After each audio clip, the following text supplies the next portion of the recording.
ito yung gagawin kong pan para doon sa mga crayfish. So, medyo malaki siya. Ito. Anong tawag dito? Pig pen. Lagayan ng mga inahin. Kulungan ng mga inahin. Ayan, kung sino yung bibili, papabenta ko yan para makabawi naman yung lugi doon sa mga baboy. Kasi ang hirap mag-alaga ng baboy. Tapos, magkakaroon ng ganun. Hindi na iiwasan, pero nakakabutas ng bulsa. So, ayan. Ayan, yun na yung pawis ko kasi talagang mainit. Mainit dito sa bundok. So, marami yan. 1, 2, 3, 4,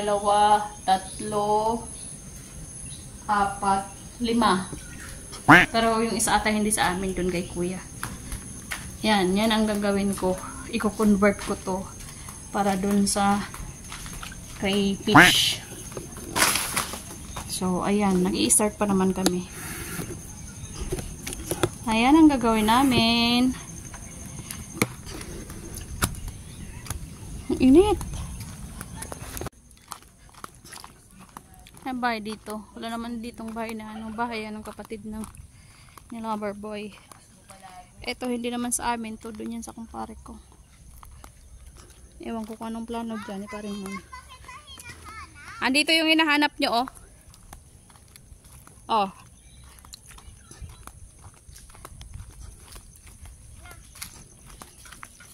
Oh, here.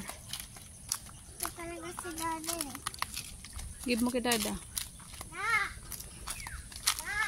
Dati malinis na dyan, oh.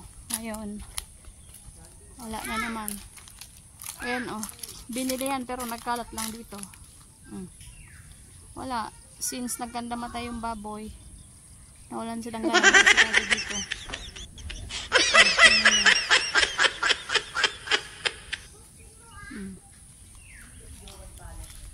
Ito hindi naman sa amin yan.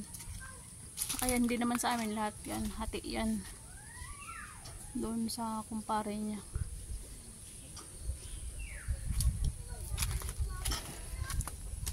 Let's go!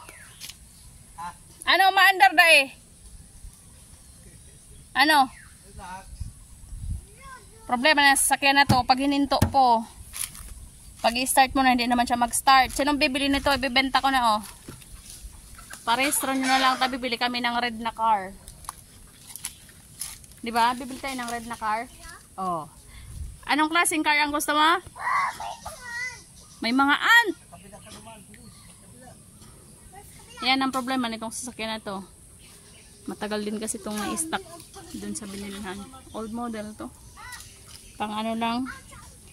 Pang anong tawag dito? Sakayan ng mga kung ano-anong anik-anik. Ito yung nakuha ko.